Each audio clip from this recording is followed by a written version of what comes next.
Hey, everybody. Welcome, welcome, welcome. So we are here for our third season of Winephabet Street, and we are up to the letter E. And today we are talking El Dorado.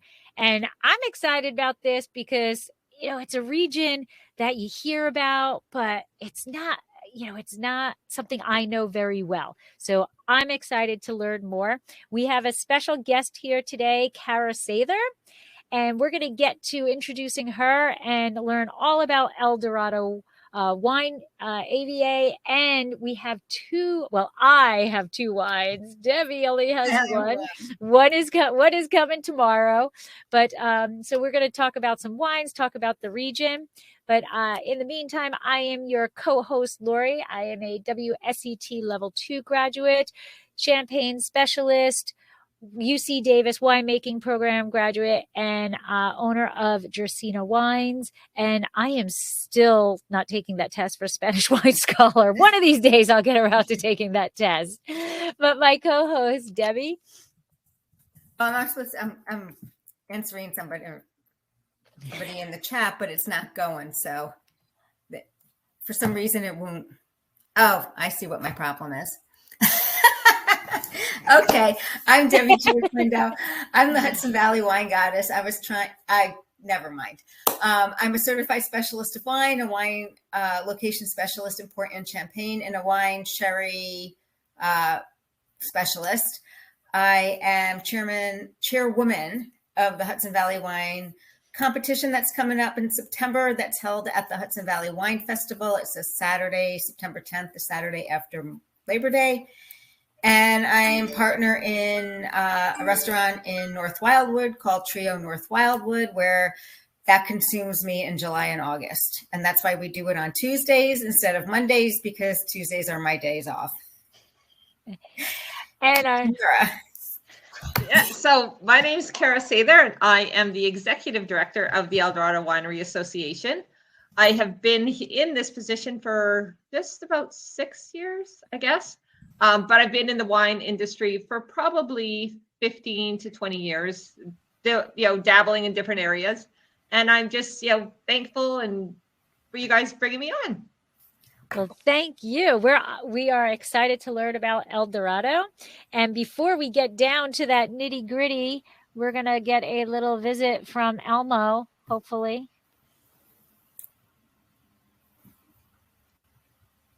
No, we're not.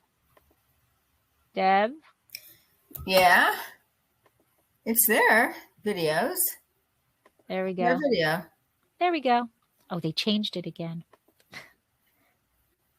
We start with A, B, C, and we go all the way to C. A, B, C, D, E, F, G, H, I, J, K, L, M, N, O, P, Q, R, S, T, U, V, W, X, Y, Z. Now I know my ABCs. Next time, won't you sing with me? Each letter makes a sound. Let's sound them out now. We start with ABC and we go all the way. All right. Well, there we go. No echo on my end. We did it right once it got started. Yeah. Sounded good. All right. So welcome, Kara. Thank you for your help in organizing this, getting on it. So it's kind of a cool concept.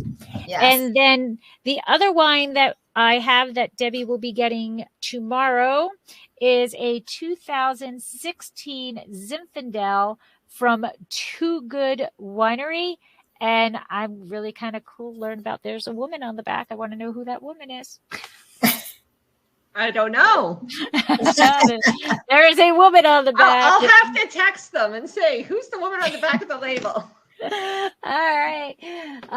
So this Debbie and I agree that we never drink before we get together on video. So Deb, do you have your glass? I got my glass. Kara, do you have a glass? I do not have a glass. I mean, I've got lots behind me that I can help myself.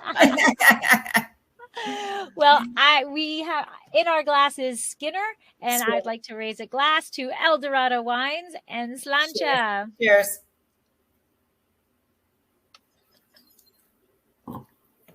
All right, and we will get into that wine in a little bit. But Kara, tell us a little bit about your origin story. So how did you find your way to wine? Well, so I'm Canadian.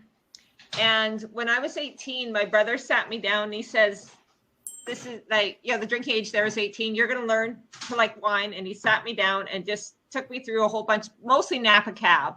But I wasn't feeling too well the next day, but that was my first real introduction to wine, besides the little teaser pours that you get at Easter or Christmas dinner that, parents would give you. So, and I did develop a love for wine at that point. I actually started my career more in the marketing promotions field. I was with a financial institution in Canada, and my boss there was heavily into wine. So he had indicated that I should, really explore this. And so sorry for the background noise. So anyway, that's how it started. And then it morphed into, I was a stay-at-home mom for a number of years, and then decided I really want to get into the wine industry. And I actually started with something you might be familiar with, Lori, Wine Shop at Home. Oh, okay. Yeah, which is a fun, yeah. So that was eons ago. But then I, have just always been in wine. And then when I had been in marketing and promotions and creating a lot of events, I started at a couple wineries in El Dorado County. I was at David Gerard Vineyards for about 5 years and did, pretty much your role here more like organizational to all of the wineries there, or PR, or is it all encompassing? It is very all encompassing.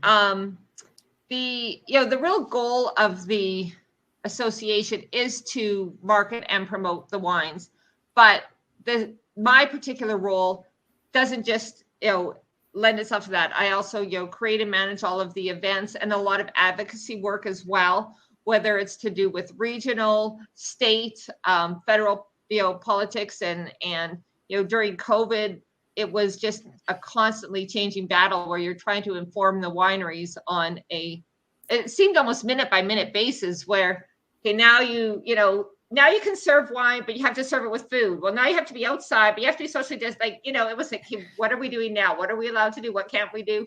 So all of that kind of thing. And then it's also turned into managing during wildfire season, which is not fun, but we experienced that very heavily last year. We had the Caldor fire that impacted, virtually every winery in our region. Wow. So that was tough. But it was also being a liaison between, our agricultural community here with the wineries, with law enforcement, and with Cal Fire, getting permission for some of the wineries to return to their properties because, so many were evacuated. So the role is very diverse for sure. It's a good way to say it. Yes. I say it. So El Dorado means gilded one in Spanish. Refers to a place of great wealth and inordinate opportunity. How does that correlate to the region, to the area? Well, it's interesting you brought that up because gold was discovered here in El Dorado. Right. Yep. So that's where a lot of that can tie into. Like I said, when I was at David Gerard Vineyards, gold was actually discovered 1 mile from that property. So it's potentially anywhere here still in the foothills. But that's, what this region was originally known for. Placerville, which is our main, historic little town, was where, all the miners sort of came and stayed, and that became the hub of the gold rush. And so where exactly is El Dorado AVA located, and when was it formed? When did it gain its status?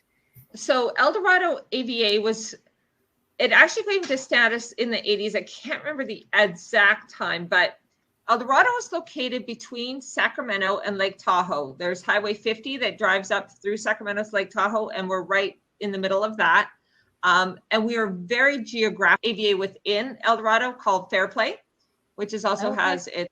Yeah, it's got its own designation as well, but it's still part of the El Dorado community as a whole. So it pretty much spans a pretty large area. It does. It does. It's very, very geographically spread out for sure. Is there like trails within each area or? Yeah, I mean, we definitely have on our website, you can check out, but we have them sort of listed in the different areas so that when people are planning their routes, you're not going from one region to the other and back and forth, which would make for a very long, complicated driving day. But, historically, I'm just sort of bringing this back again with how we were talking about the gold rush. El Dorado actually had more vineyards than any other region in California besides Los Angeles. Oh, wow. Yeah. Pre-prohibition. Mm-hmm. Yeah. So it's very interesting. I was just listening to a podcast, and I'm going to forget the name of it because it was the first time I was listening to it. But the person is a geologist. So she's telling the story of she was getting to Santa Barbara was where she was getting to, but she was talking while she's driving and she's trying to describe what's going on. And on it, they were talking about how LA was really the home of vineyards for California and how it had the largest amount of vineyards of really any area, set area. And then prohibition hit and, rip them up and they're gone. That leads me to which is older, is El Dorado's one of the older wine regions in California. Is it? It is, yeah. The oldest, or now we're talking about? I don't know that for sure. I don't want to I don't know for sure. I just know it is definitely one of the oldest, and I know that one of sort of the founding father of the modern day El Dorado wine region is Greg Boger, and on Boger property, they actually they unearthed under some blackberry bushes when they first launched in 1972. So they just had their 50th anniversary, but they found some old Zin vines pre-prohibition. So from the 1800s that were on their property, and they're still producing fruit today. So it's really cool. That is cool. So do you think so Napa was 82, right? Napa was 82 and Sassoon was 83, I think. So do you think that did you No, I don't think we predated them. No. Okay.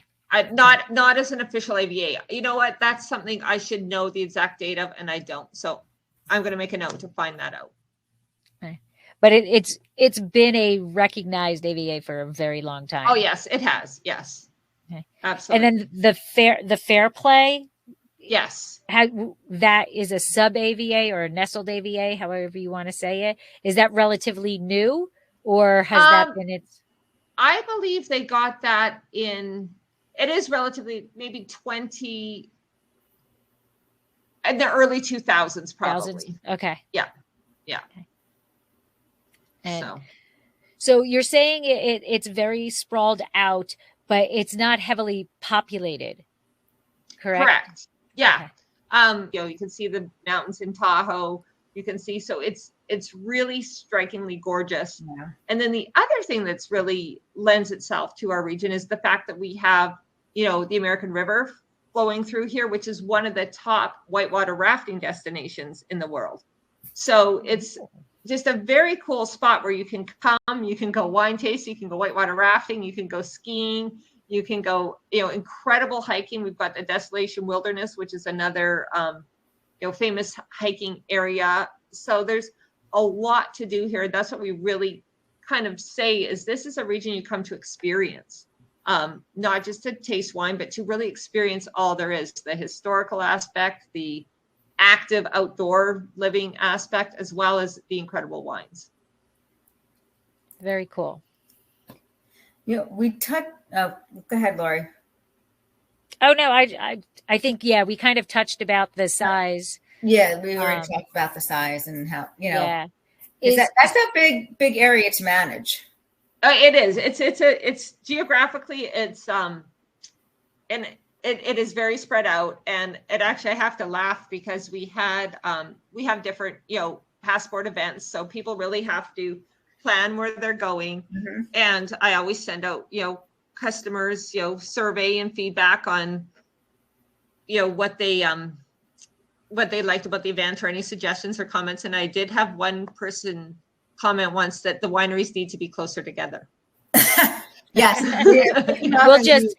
We'll just pick them up and I said we'll work on that. I had your job somewhat in the Hudson Valley at one stage of the game, and it was pretty much the same square miles and everything. And it was, you have to manage your time correctly.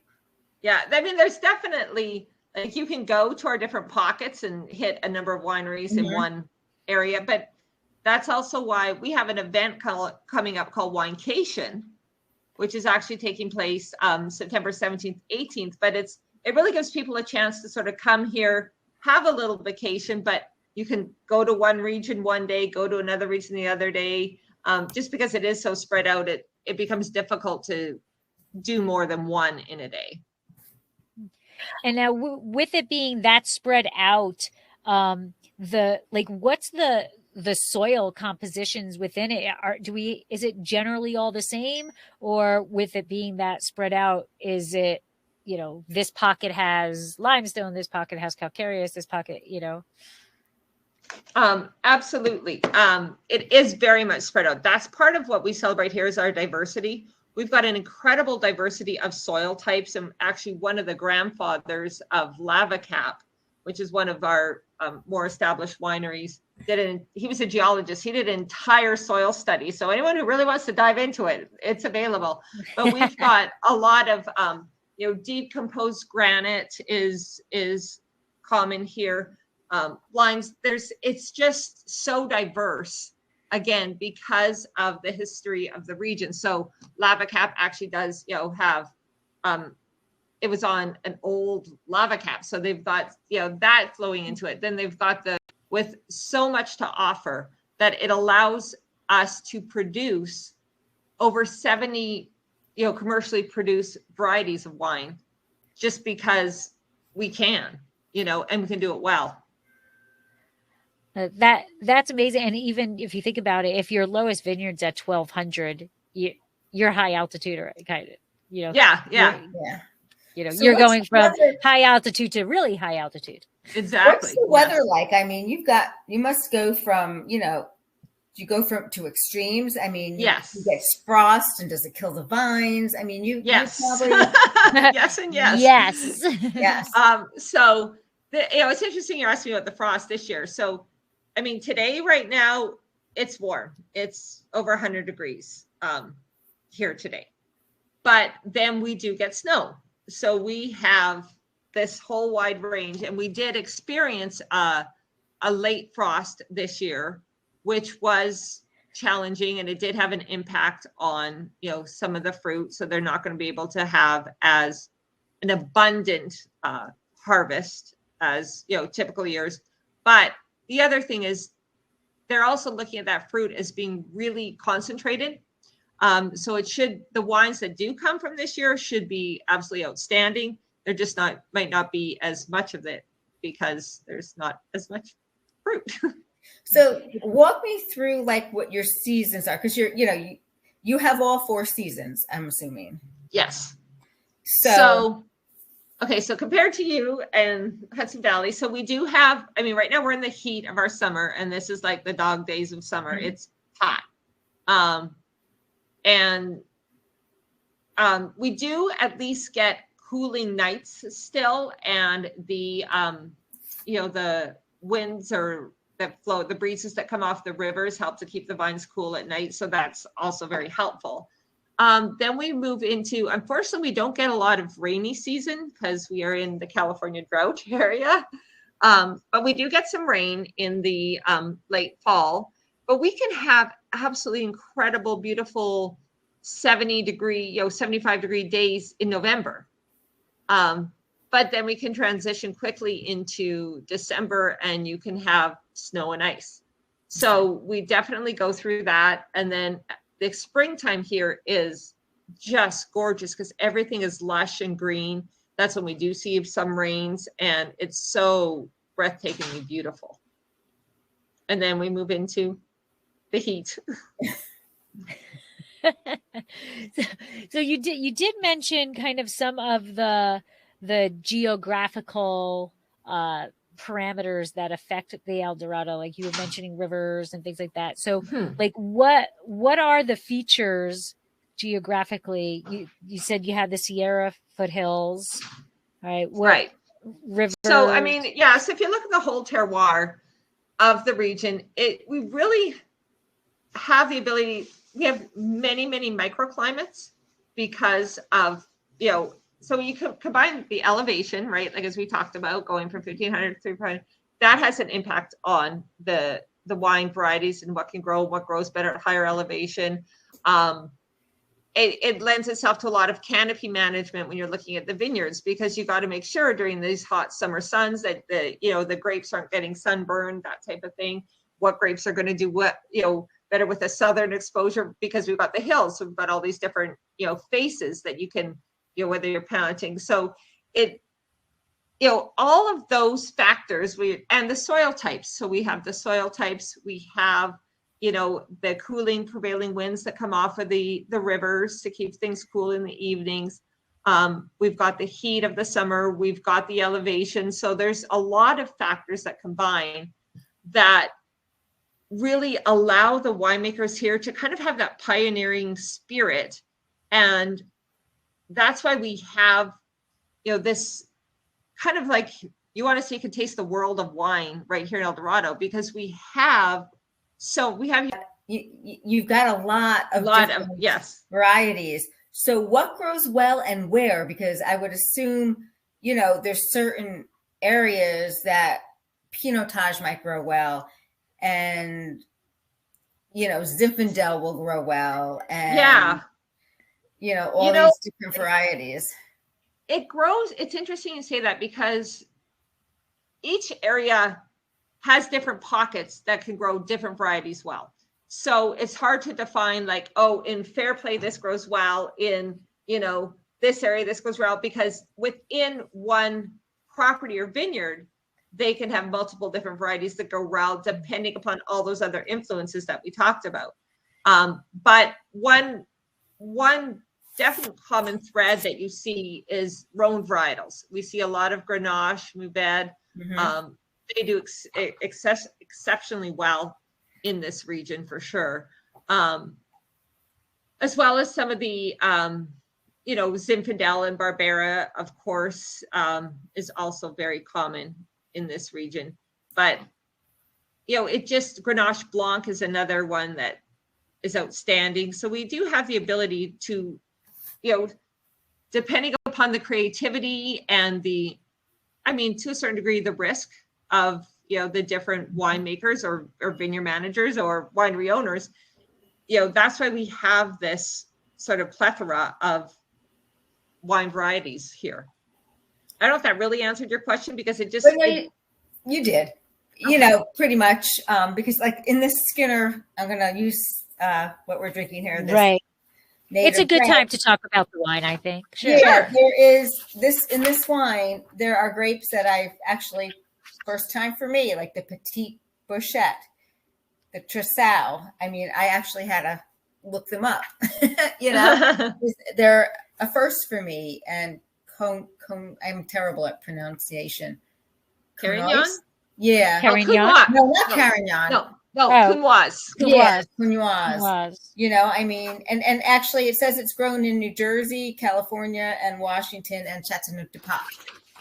So these were just new grapes to me, and I thought, wow, these, and they're all like the Tressau is known as Bastardo. It's from France. Right. Mm-hmm. It was just really interesting. And the same thing with the Petite Bouchette. It's from France. It's a hybrid from France, and it's And then you've got the Mission, which is, Yep. good old USA.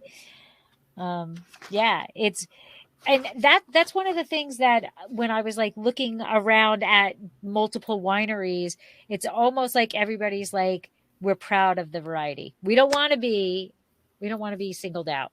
We don't want to. Absolutely. Yeah. It's interesting. That's kind of been this like undercurrent debate in the region forever is, Napa's known for produce it exceedingly well. That why would we pigeonhole ourselves into go here for this? It's just a much better experience for the consumer to say, you know what, go there and you're going to have a different experience at every winery you go to. You can try all these different wines instead of, going and getting, Pinot Noir after Pinot Noir after Pinot Noir. That can be fun, but it's also, you can get a little bit of palate fatigue. So this just makes you, keep a fresh palate and you can experience all of this.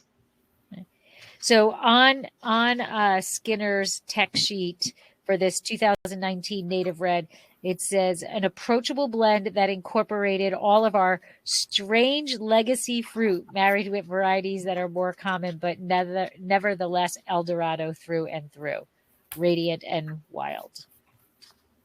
That's a perfect description of our region. Yeah. Radiant and wild? Yes.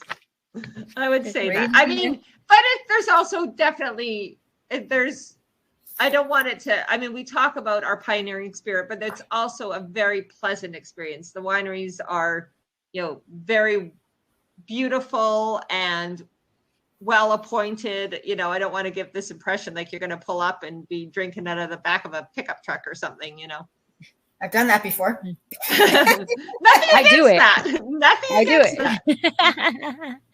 And so, while we're on the Skinner wine, we'll just jump a little. Can you tell us a little bit about Skinner? I'm assuming this is their winery or their ranch. Yeah. So what's interesting with Skinner is they were originally founded, I think it's 1861. I don't want to misspeak, but I have that in my notes. Okay. So Mike and Carrie Skinner, who are the current owners of Skinner Vineyard, they were looking for, establishing a property here. And I believe it was their son that found out that they actually had ancestors that were winemakers in the region. So they dug into that. They found that property. They purchased some of that property, which their is original family's property. Some of it is their original family property, but where the actual winery is, and where that's not the original, but it's still just a really cool story. That's how they, like in Skinner's, California, which is now called the town of, is it Rogue? I can't read my handwriting. The town that it's located in now. Oh, Rescue. See, I can't read my own handwriting. I told you. But it used to be called Skinner's, California. Yeah, that's Rescue. Yeah. Oh wow! So they had some significant history in the area. If you have a town that was named after you, you have some significant absolutely. history. Mm-hmm. Yeah, and if I remember from what I read, their family came from, I want to say, Scotland to Massachusetts. I think that's correct. Yeah. And then during the gold rush period, they went out to They were part of that. Yeah. Yeah, and that's how they settled in But then the modern day Skinners, Mike and Carrie, they didn't know that history when they started looking into Brian. Oh, okay. It sort of all came about when they, their son found this out, and then they dug into it, and they actually purchased it was interesting. When they purchased it was a nursery, like landscaping nursery. Okay. But it was the original Skinner distillery and winery, because I think they made hard alcohol as well back pre-prohibition days. So they actually have that property. On average, how many cases are they producing? I don't want to misspeak on that because I'm not 100% sure. But they are one of the larger producers in our region. They're one of the larger producers. Yeah. Okay. So this wine, there's what, 1,224 cases? Yeah, Oh, just okay. this wine. And is this native red like kind of like one of their flagships? It's like, kind of one of their fun wines. It's not okay. Because it's unique, and it's a red wine that you can serve chilled, so it's great during the summer. So it's just sort of one of more of their fun wines, and like they said on the back of, they're kind of radiant and wild. You know, it's right. not what you would typically expect, but it's definitely, again, just really reflects our region, and that, you know, we try to do things a little bit different here, a little bit off the beaten path, and try some different wines, and that's what we, you know, celebrate. It's not your typical sipping Chardonnay on a patio. You know, it's like, yes, you can definitely do that here, but you can also have the opportunity to do so much more. And sticking to that, the majority, about how many wineries are in El Dorado? So we've got approximately 70 wineries in El Dorado. Okay. A lot of them are really tiny. Okay. Yeah. That was what I was going to ask. Like, if you had to generalize El Dorado, you know, which is horrible because they're all about the diversity. But so, like, if you had to generalize it, are we looking at more smaller family-run wineries, or are we looking at larger production wineries? No, it's definitely smaller family-run wineries here. That's one of the things that we hear from, you know, consumers that love us, is that sense of family when you come here. When you come to El Dorado, you become part of our family.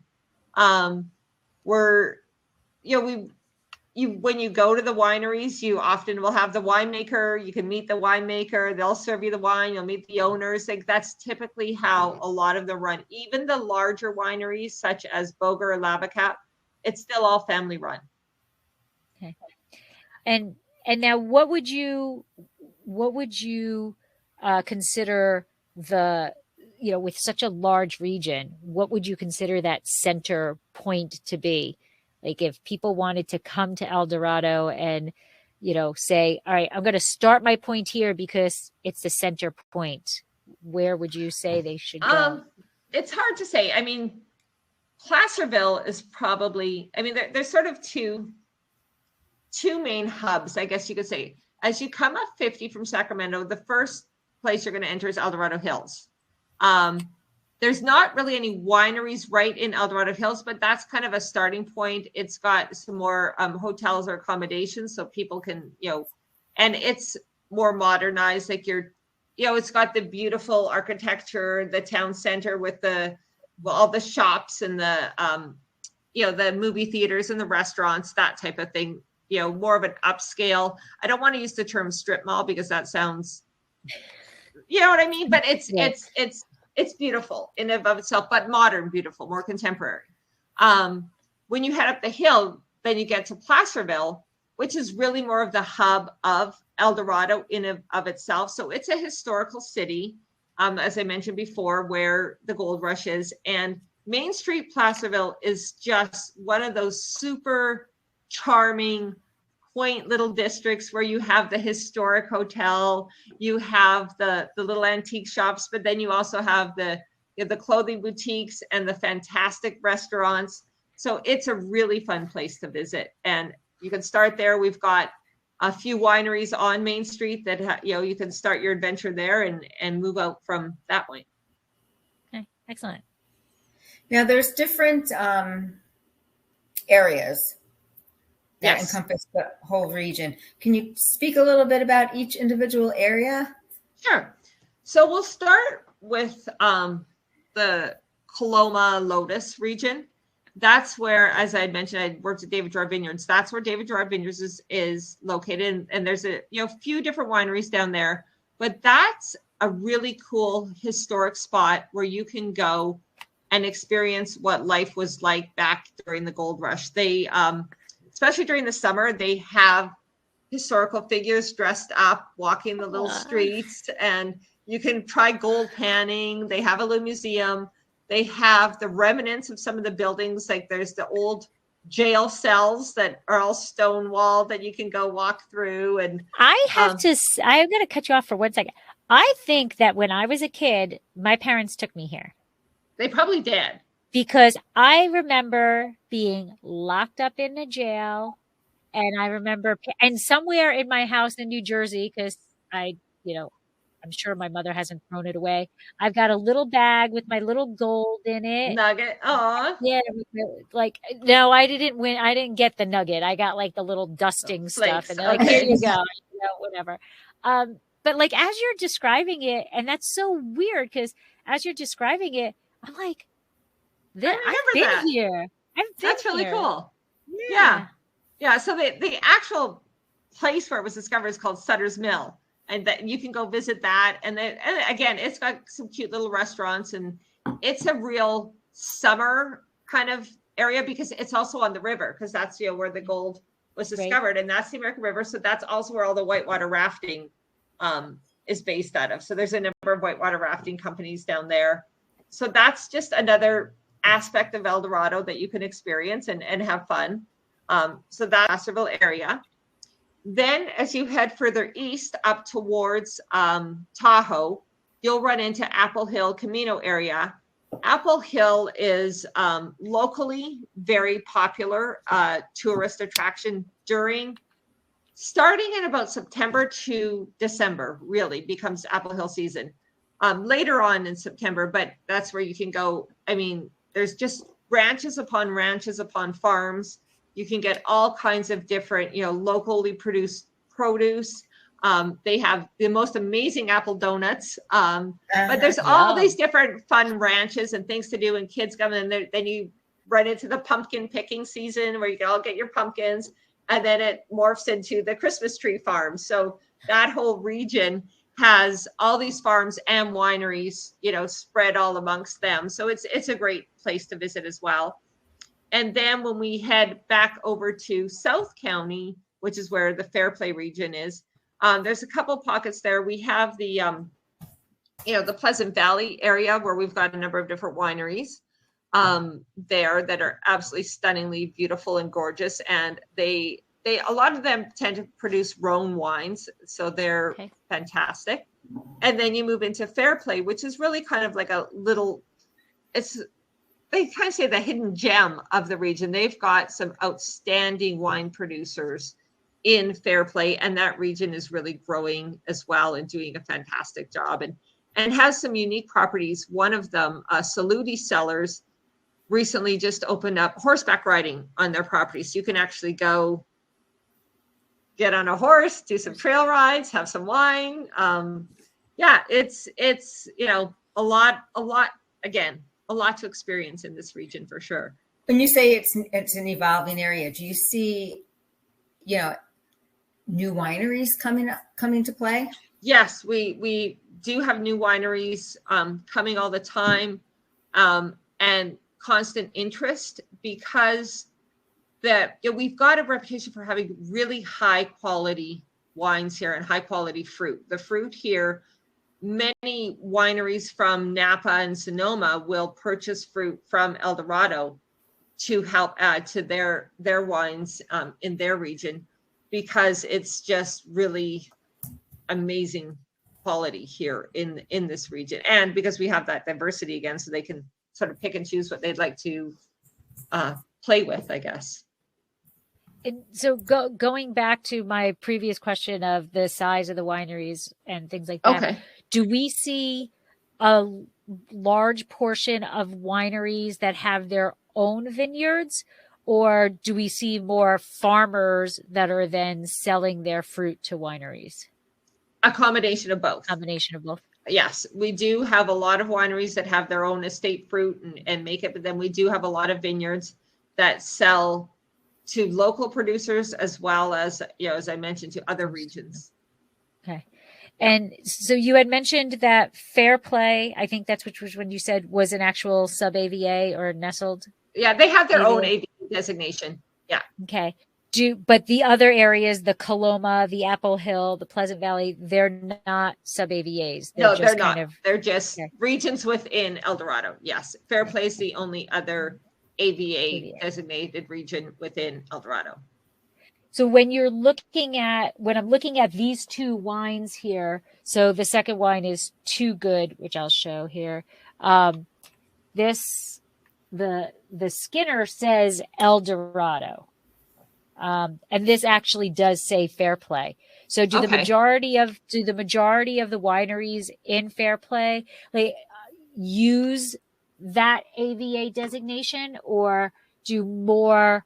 Because there's a lot of wine regions that have their AVAs, but they choose to use the larger one because it's more recognizable. Right. So, do those Fairplay wineries do that? I think it's a combination. A lot of them are working really hard to bring more recognition to Fairplay, so they want Fairplay on their label. And some, especially if they have a bit wider distribution, they might go with the El Dorado label because it does have maybe at this point more, recognizable, being that it's the larger region of the two. Wine produced at our magnificent winery located in beautiful Fairplay, California. We invite you to visit our magnificent winery and wine taste in our beautiful 5,000 square foot wine cave. Now, I went on this website and I've got to say that wine cave is insane. Well, right? So let me tell you a little bit about their story. So Paul Toogood was the original owner of Toogood, but he sold it a couple of years ago to the Middlestat family.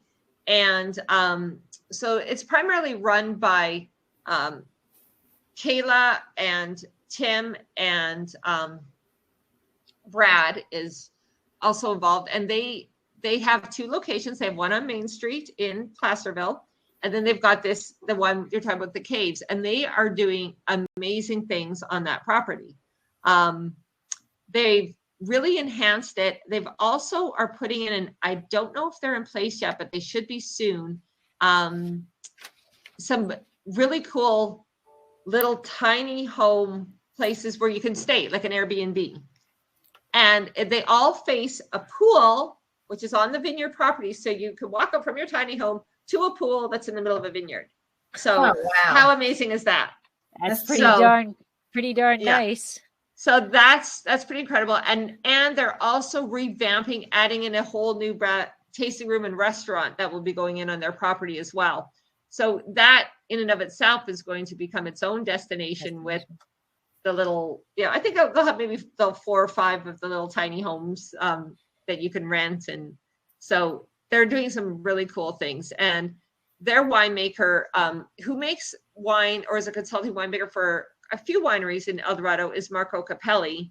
And he's just sort of a local legend when it comes to wine. He's just absolutely outstanding. All right. So this Zinfandel, Debbie, to share. Yeah. I feel so guilty. Don't feel guilty because I've been, situations have been reversed. It has been reversed. Yes. Debbie has actually received California wine that I had not receed. Oh, wow. It only taken like a day to get to me. And right. it somehow went out of the state to get back to the state. But the Zinfandel is, it's kind of tough to show on the camera. But it is a 2016 and it's not bricking at all, so it's nice. It has more of a spice versus that white peppery that is kind of a traditional different. Yes. But it's full of the dark fruit. It's ripe. It's very well made. Okay. Yeah. So you said it was a 2016. Mm-hmm. So was it made by the previous owners? Yes, because it's got his name on it. It's got his name, but the individual owners are desires. And the new owners are keeping the name Too Good? They are keeping the name Too Good. They just felt it had locally a strong following, so they decided to stay with it. Yes. So I'm not going to lie. When you had sent me the email that said, "Oh, you're going to be getting, this native red from Skinner and the Zinfandel from Too Good. I was like, oh my God, that's such a cute name. Too Good. Like, Too it's Good. too good of a winery. It's too But good. But it's his last name. He was actually a veterinarian. Was he? Was he? Yes. Yeah. Dr. Too Good. Yeah. Kind of like Dr. Doolittle. Dr. Feelgood. Dr. Feelgood, right? Dr. Too Good. I love it. Yeah. I love it. It is a very nice Zinfandel. Like I said, it has the spice of what you typically think of as Zinfandel. It has the ripe fruit. It's definitely in the dark fruit realm. It's just the white pepper, and it's not only this wine, many Zinfandels, I find Zinfandels fall into those two categories either. And it's usually depending on the processing of it, how much of that new French oak does it go into the spice world, or does it stay into the white pepper world, depending on the amount of oak that's in there. So for my palate, I'm tasting more of that baking spice thing. Okay. So I could be completely wrong, but to my palate, it's got more of that baking spice area. So a little bit, maybe more oak influence on it. Right. But then again, it is a 2016.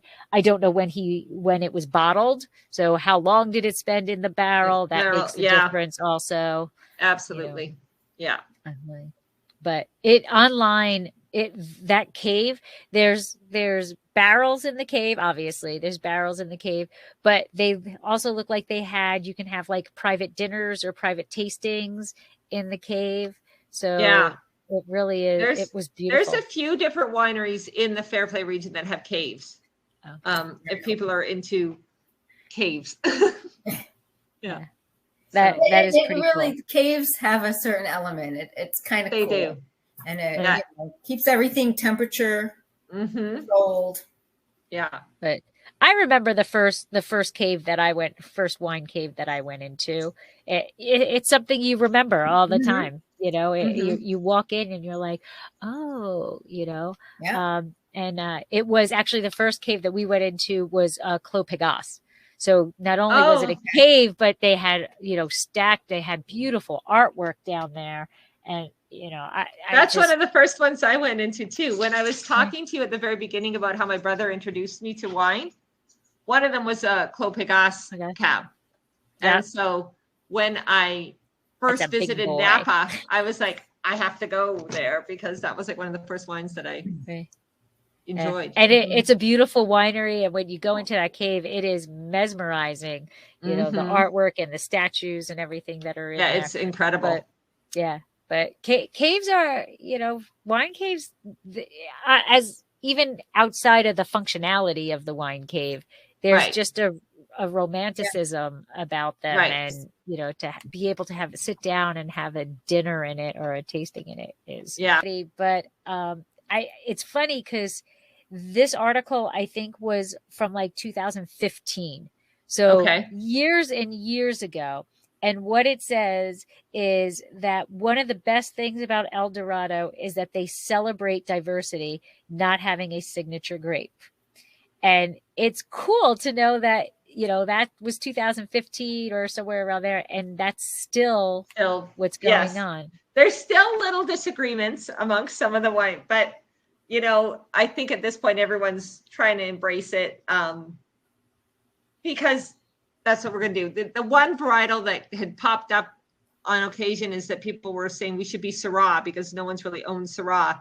But no, we're not going to own Syrah. But you have a diverse group of, diverse varietals that grow there from like Pinotage. I mean, South Africa, where else is it grown? Things like that it really is a uniqueness to the area. It's so unique. And it's so like, we were talking about the family stuff, the friendly stuff. There's really a sense of camaraderie here. The wineries really try to build each other up and not try to be like, that's my competitor.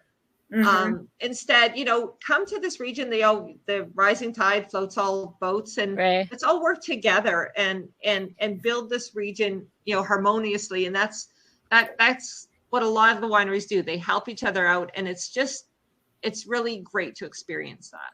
That's really nice. So we have big families, small families, big wineries, small boutique wineries, tasting rooms. We've got caves. If You got one- gold. You what? got gold. And we got gold.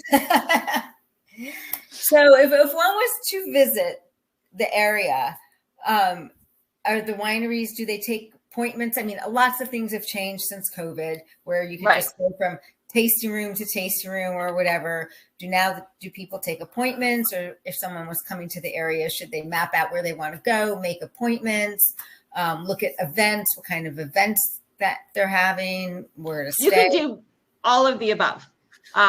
There's a few wineries that are appointment only, but a lot of them have reverted back to just come on up. We will accommodate you as, best as we can. So they don't really, stick to the hard and fast. You have to have an appointment. Right. Appointments are good. Appointments are there's a lot good, of but if you're flexibility. walking, right. Are they open during the winter months? Yes, there's a couple that aren't, but most of them are open during the winter months, but often only on the weekends. Okay. Some are still open, 7 days a week. Some are maybe Okay. 5 days a week, but All right. So Patty, I'll have to come up on a weekend. Somebody I know is listening. Oh, and okay. she's Got it. watching. So Yeah, she's in Sacramento. in prime Okay. season, most of the wineries are open 7 days a week. So yes and no. Again, they switch their hours. There are some that are just 3 days a week, or some that are only Saturday, Sunday. Again, because you have the little small mom and pop that they have other businesses. This is their sort of side, Right. passion. Or you have people, they're going to be open 7 days a week because this is their primary. Going to be The first to know. Yes, I love when we release new stuff. Well, we got a CDFA grant for this to develop kind of this movement, so to speak. And what it is we're going to have all the wineries, but not only wineries, like local restaurants, hotels, whitewater rafting company, all the different things there are to do. And you can go on, and when it's launched, it was originally going to be a mobile app. It's a web-based app now, but people will really be able to plan where they want to go, what they want to see. And if you join, it's like a $10 a month subscription kind of thing. Then you get insider benefits and insider pricing. And even if you don't live locally, you'll be able to take advantage of getting wines shipped to you at, or being part of a wine club or virtual events, winemaker dinners. This is all part of this really robust new software platform, really, that's going to be launched. That's really bringing the region together and providing all that information, so people will be able to drill down into what varieties they want to taste, be able to see what events are happening. So it's kind of exciting. That's phenomenal. And is that being kind of routed through you? Through your website? It will, yes. It's in beta testing right now. So it will be, ElDoradoWines.org. You'll be able to find it there once it's up and going. That sounds pretty good. Yeah. It's going to be fun. fun. And that's pretty cool, because if somebody's coming in, if they can say, I want to taste this, this, and this, and it can tell you where to go for that. Yeah. And then you can map it out as to what is the best route to get there'll to be all a your mapping stuff. feature as well. So they'll be able to, That's really nice. Kind of like how large region. Kind of like how the only time people go, or the only time I go to MapQuest, is when I have to go to multiple locations. And then MapQuest has that feature where it says, show me the best you can route. add on. Yeah. Yeah, you can add on. Patty says she'd be happy to be a tester for your app. There you go. She's in Sacramento. Oh, wow. She's in Sacramento. That's too bad, Patty, because we just finished up the beta testing. Oh, we were too late for you, Patty. Sorry. But yeah, so thank you so much. I mean, El Dorado sounds amazing. And I really do think I was there. Like when you were talking, I was having flashbacks. That's really cool. But where can we go find out more about you, El Dorado wineries? ElDoradoWines.org. That's where you can go get all the information. And there's links in there, right, to specific wineries. You can find the wineries that are part of the. Yep. You can go look on that, and you can go, Patty, you should come over to look at an experience Winecation happening September 16th to 18th. So go onto the website, click on Winecation, and take a look at everything that's going on with that, because that's going to be fun. Like I said, every winery on that platform when we have Winecation is becoming a destination in and of itself. So we have one winery that's actually becoming an African safari. Oh, wow. Another winery where you can go and have a wagon ride and taste some wines, cave tours, bottle your own. Like, it's just every winery has a really cool experience, and it's just going to be a really fun event. That's fantastic. And that's September, you said 16th through 18th? Yeah, September 6th. Yeah, 17, 18. Yeah. That is phenomenal. Guys, just you contact me when you're planning on coming, and we'll set something up. All right. That That's would be perfect. Okay. wonderful. Sounds Awesome. good. Thank you guys for having me. All right. Thank Okay. you. Cheers. Bye-bye. Bye-bye. Yeah.